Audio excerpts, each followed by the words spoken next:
कभी ना कभी हमारे मम्मी पापा ने या पड़ोस वाले अंकल ने ये बात जरूर कही होगी कि बेटे, तुम्हारे पास भी वही 24 घंटे हैं जो वॉरेन बफेट और एलॉन मस्क के पास है।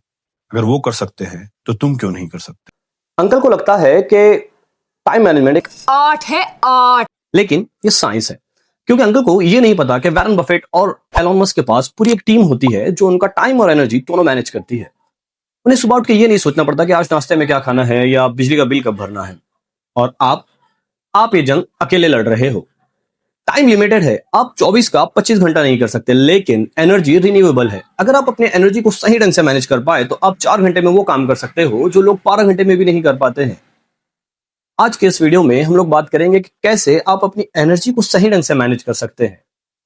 हाय, मेरा नाम है जफर और आज का वीडियो का टॉपिक है stop managing time, manage energy. Problem कहां है, आइए समझते हैं। हम सबके साथ होता है। हम हर रोज सुबह 10 बजे शेर होते हैं और सोचते हैं कि आज तो दुनिया बदल देंगे, और 3 बजे वही शेर ज़ॉम्बी बन जाता है। हम स्क्रीन घूर रहे होते हैं, ईमेल्स पढ़ रहे होते हैं और दिमाग सुन पड़ गया होता है। प्रॉब्लम आप नहीं हो, प्रॉब्लम आपका कैलेंडर है। आपने शिकार वाले टाइम पर मजदूरी को शेड्यूल कर रखा है। हम हर रोज सुबह उठते हैं और सीधे काम पे चले जाते हैं और बिना किसी प्लानिंग के बस काम करते रहते हैं, और सारा दिन बिजी रहने के बाद शाम में पता चलता है कि यार आज तो कोई ढंग का काम ही नहीं हुआ। तो फिर सोल्यूशन क्या है? मैंने अपने एमबीए के टाइम पे राम नारायण जी की लिखी हुई एक बुक 12 मैनेजमेंट स्किल्स पढ़ी थी। उन्होंने उसमें एक बहुत अच्छी बात कही थी जो मेरे दिमाग में आज भी छपी हुई है। उन्होंने कहा था कि you can not manage your time, you can only manage your priorities. आप अपने टाइम को मैनेज नहीं कर सकते, आप बस अपनी प्रायोरिटीज को मैनेज कर सकते हैं। आइजनहावर मैट्रिक्स एक पावरफुल और इफेक्टिव टूल है और बहुत सिंपल भी है। यह हमें बताता है कि कौन सा काम पहले करना है और कौन सा काम बाद में। आइजनहावर मैट्रिक्स के इस्तेमाल से हमें पता चलता है कि टास्क 4 तरह के होते हैं। इस मैट्रिक्स को अर्जेंसी और इंपॉर्टेंस के बेस पे 4 हिस्सों में बांटा गया है। हम इसे ऐसे डिवाइड कर सकते हैं: Q1 urgent and important, Q2 not urgent but important, Q3 urgent but not important, Q4 not urgent not important.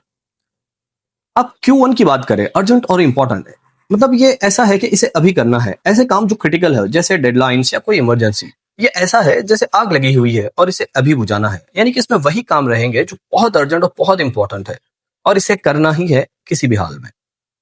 अब बात करें Q2 की, जिसमें नॉट अर्जेंट बट इंपॉर्टेंट काम, इसे आप शेड्यूल कर सकते हैं। जैसे कि आपको पता है कि लॉन्ग टर्म गोल्स, प्लानिंग और सेल्फ ग्रोथ, या फिर ऐसे समझ लीजिए ये हाई वैल्यू जोन है। ये वही जोन है जहां पे लीडर्स बनते हैं। आपको किसी क्लाइंट से मिलना हो या आपको किसी कस्टमर से मिलना हो, आप उसे शेड्यूल करके रख लीजिए। अब बात करते हैं Q3 की, अर्जेंट बट नॉट इंपॉर्टेंट। इसे आप डेलीगेट कर सकते हैं। ये वो काम है जहां पे आपकी प्रेजेंस की जरूरत नहीं है, मतलब ये काम आप दूसरों से करा कर ले सकते हैं। वो काम जो जल्दी करने हैं पर आपके लिए इंपॉर्टेंट नहीं है, इसमें दूसरों की हेल्प ले लीजिए। जैसे कि कोई काम हो अननेसेसरी, कोई चीज को पिक करना हो या ईमेल्स हो या जो भी काम। अब बात करते हैं नॉट अर्जेंट नॉट इंपॉर्टेंट। ये वो काम है जो टाइम वेस्टर्स है, जैसे कि फालतू स्क्रोलिंग, सोशल मीडिया पे टाइम वेस्ट करना। ऐसे काम जिनका कोई फायदा नहीं, ये बस कचरा है, तो इन्हें छोड़ दीजिए। इस मैट्रिक्स को इफेक्टिवली इस्तेमाल करने के लिए 3 स्टेप्स फॉलो करें। स्टेप 1, लिस्ट बनाएं। अपने सारे कामों की लिस्ट बना लीजिए। स्टेप 2, फिल्टर करें। अब उन कामों को उनके इंपॉर्टेंस के हिसाब से अलग अलग क्वाड्रेंट्स में डिवाइड कर लीजिए। याद रखें, हर अर्जेंट काम इंपॉर्टेंट नहीं होता। स्टेप 3, एक्शन ले। Q1 वाला काम बहुत ज्यादा अर्जेंट और इंपॉर्टेंट है, तो इसे सबसे पहले निपटा लीजिए। और Q2 की अगर बात करें तो ये वो वाला जोन है जिसमें आपको अपना टाइम को सही ढंग से इस्तेमाल करना होगा। अगर आप अपनी प्लानिंग को सही ढंग से कर पाए तो आप फ्यूचर के क्राइसिस को कम कर सकते हैं। Q3 और Q4 को अवॉइड करें क्योंकि ये टाइम वेस्टर्स है। और हाँ, एक प्रो टिप याद रखें, एक सक्सेसफुल आदमी अपना सही टाइम Q2 में बिताता है और उसे सही ढंग से इस्तेमाल करता है, क्योंकि अगर आप प्लानिंग में चूक गए तो वही काम आगे जाके अर्जेंट और इंपॉर्टेंट बन जाता है और आपको बहुत परेशान करेगा। ये तो बात हो गई कि काम किस टाइप के होते हैं, लेकिन अब बात करेंगे कि एनर्जी कैसे मैनेज करना है। अबे जल्दी बोल, कल सुबह पनवेल निकलना है। ओके, टू फिक्स दिस हम यूज करेंगे 3 box system. Box number 1, the predator zone, जब आप शेर होते हो, सुबह 9 बजे से लेके 1 बजे तक वाला टाइम।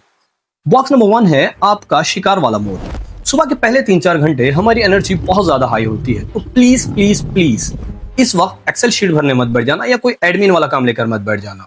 इस वक्त बाहर निकलो, लोगों से मिलो, डील क्लोज करो, क्योंकि बिजनेस लैपटॉप पे नहीं, लोगों के दिलों में होता है। और हाँ, ये रूल याद रखें कि इस बॉक्स में सिर्फ हाई वैल्यू काम होगा।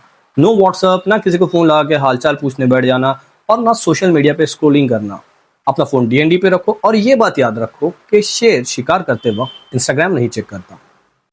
Box number 2, the admin graveyard. जब आप इंसान होते हो, 3 बजे से लेके 5 बजे तक वाला टाइम।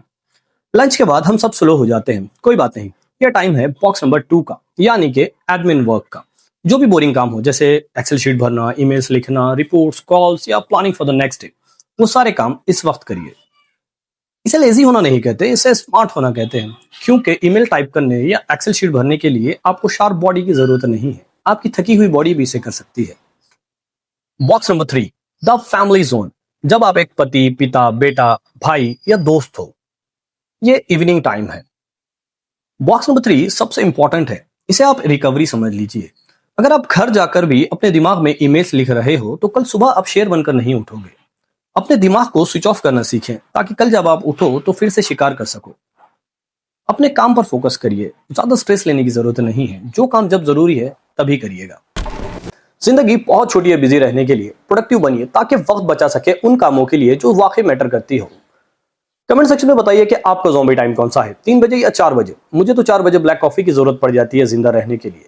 अगर आपको ये नो नॉनसेंस वाला अप्रोच पसंद आया हो तो सब्सक्राइब बटन दबाइए और गोथिकल माइंड कम्युनिटी को ज्वाइन करिए, क्योंकि हम यहाँ मोटिवेट नहीं करते बल्कि एग्जीक्यूट करते हैं। अगर आपके दिमाग में कोई आइडिया, कोई एडवाइस हो तो कमेंट सेक्शन में जरूर शेयर करिएगा, मुझे उसका इंतजार रहेगा। मिलते हैं अगले वीडियो में, तब तक के लिए अपना बहुत सारा ख्याल रखिए। This is Zafar Mohammad signing of.